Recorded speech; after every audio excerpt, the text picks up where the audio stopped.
a whitewater rafter got pinned underwater by a massive boulder, hypothermia setting in fast, drowning imminent. Rescuers were down to one option: fly in a surgeon and perform an emergency amputation right there on site. This real-life rescue happened in Tasmania in November 2024. 11 outdoor enthusiasts from around the world had teamed up for a week-long wilderness rafting trip. Their destination was the Franklin River, 80 miles long, cutting deep into Australia's remote interior. The river starts in alpine lakes in the Cheyne Range and flows west into the Gordon River. Halfway through the trip, the group reached a stretch called Coruscades Rapid. Tucked deep in a massive gorge, it's one long, dangerous stretch of whitewater. At medium to high water levels, it's rated Class 4, seriously dangerous. The current runs fast, with huge standing waves and powerful undertows hiding beneath the surface. There's almost no room for error. One mistake and you're getting swept into serious trouble. That day, the group decided the water conditions were too dangerous to raft through, so everyone chose to hike around the rapid instead. Valdez Desprez, an experienced rafter, volunteered to go first and scout ahead for a safe route around. As he carefully picked his way across loose rock, his foot slipped and he fell straight into the raging current. He was wearing a proper life jacket, but once he went in, the force of the water behind him actually pinned him in place instead of sweeping him away. Underwater, his entire leg got wedged into a gap between two boulders, locking his body in place. He couldn't move at all. His teammates saw it happen and rushed over immediately, grabbing his arms and pulling with everything they had. They brought out ropes next, pulling from every angle they could, but his trapped leg wouldn't budge. After trying again and again, reality set in. Valdez was completely stuck, and there was no way to free him by hand. One team member pulled out a Garmin satellite communicator and sent an SOS over the satellite network straight to the Rescue Coordination Center in Hobart. The message was short: someone's leg was pinned underwater in the Franklin River, trapped for over an hour. Within minutes, that alert went out to police, emergency medical services, and Tasmania's Surf Life-Saving Volunteer Rescue Squad. Soon after, a Westpac rescue helicopter took off from Hobart's Cambridge Airport carrying the first rescue team, flying deep along the river valley. The terrain below grew steeper and more treacherous the further they went. When they reached the coordinates, they could see the problem: steep gorge walls on both sides, a narrow riverbed, nowhere for the helicopter to land. With ground crews guiding them, two rescuers winched down from the helicopter to reach the site. After confirming the injury and assessing the scene, they radioed back immediately. Once the coordination center understood how dangerous the situation was, they sent a second helicopter, this one carrying professional water rescue specialists from Tasmania's Surf Life-Saving Team, experts in swiftwater rescue operations. The rescuers were lowered by winch to the water, carrying two key pieces of gear. The first was a lightweight Arizona Vortex tripod system, a metal rig that could be set up on uneven rock. Once the rig was anchored to the surrounding rocks, they rigged a pulley system directly above Valdez. Using this pulley setup, which multiplied their pulling force by 5, they slowly began working to free him. But every pull caused him excruciating pain, forcing the rescue to stop. Manual force wasn't going to work, so the team switched tactics and tried to pry the boulders apart directly. They wedged a hydraulic spreader into a crack in the rock and slowly increased the pressure. The gauge climbed 5 tons, 10 tons, 15 tons, all the way to the device's 20-ton maximum, and the boulder didn't budge an inch. As darkness fell over the gorge, at 8:40 p.m., a third team winched down to the site, including a critical care flight nurse and an emergency physician. They brought more equipment: a vacuum stretcher to stabilize him, dry suits for extended time in the water, backup blood for transfusion, and a Lucas automated CPR device in case his heart stopped. Rescuers took turns going into the water, relaying the effort through the night, working in shifts in the freezing current. Close to midnight, the team brought out an industrial-grade lifting airbag capable of generating up to 40 tons of lifting force. Working blind underwater, rescuers felt their way to wedge the airbag beneath the boulder and secured it in place, then started the air compressor. The pressure climbed past 20 tons, then 30, all the way to a full 40 tons, and the boulder still didn't move.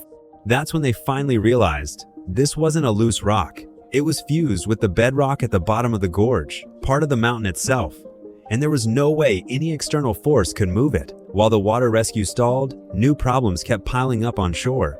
The gorge's towering rock walls were blocking radio signals entirely, cutting off standard radios and making it impossible for the rescue team to communicate reliably with the coordination center. Even satellite phone signals kept cutting in and out. The Australian Maritime Safety Authority responded by dispatching a fixed-wing jet from Melbourne to the site. The plane circled at high altitude, acting as an airborne relay to keep a stable communication link between the ground team and the coordination center. By the early hours of the next morning, Valdez had been submerged in 50-degree water for more than 12 hours. His core body temperature was crashing, his energy completely spent, and he was on the verge of collapse. Rescuers tried to keep him calm while assessing the situation. Every standard rescue method had already been tried. His vital signs kept dropping, and time was running out fast. The rescue team went back and forth with the coordination center, but couldn't find any safe way to free him. Between the cold and the pain, Valdez kept slipping in and out of consciousness. In one brief moment of clarity, he heard the decision everyone had reluctantly reached: amputation on site to save his life. Even with chaos and danger all around them, the medical team stuck to protocol. They patiently explained the situation to Valdez, who was drifting in and out of awareness, telling him this field amputation carried serious risk, but it was his only chance to survive. And they were honest with him about what life would look like afterward. Exhausted beyond words, Valdez went quiet for a moment, then gave a difficult nod of consent. The team immediately began prepping for surgery, running through tourniquet techniques and rehearsing the evacuation plan again and again. Getting the surgery done and getting him onto a helicopter as fast as possible was his only shot at survival. But just before 7 a.m., during the final pre-op check, disaster struck. The lead surgeon slipped on wet rock and broke his arm badly. Word went straight back to Hobart. 3 hours later, at 10 a.m., the injured doctor was airlifted out. A new surgeon, Dr. Keppers, was winched down into the gorge to take over. He assessed the situation, listened to the full briefing from the ground team, put on a dry suit, and stepped into the chest-deep, fast-moving water. The current kept slamming into him, but he planted his feet firmly on the rocks below and held his ground. By then, Valdez had been trapped in the water for a full 20 hours. He was extremely weak, soaked through, and general anesthesia was far too risky. The doctor opted for an IV medication instead, one that could keep a severely hypothermic patient breathing and maintain basic blood pressure without causing his body to crash. Valdez kept drifting between consciousness and a dissociative haze. As the doctor prepared to operate, a standard scalpel simply wasn't stable enough in the rushing water. The current would throw off the blade, risking damage to healthy tissue and uncontrollable bleeding. So he switched to a rescue-grade titanium cutting blade, a tool normally used for cutting rope and webbing, rigid and nearly impossible to bend. For the rest of the procedure, the doctor was operating essentially blind. The churning water blocked all visibility, and every movement relied purely on touch. He worked his way up Valdez's thigh, locked his hand in place, cut through the outer layer of the dry suit first, then through skin and muscle, positioning the incision just above the knee.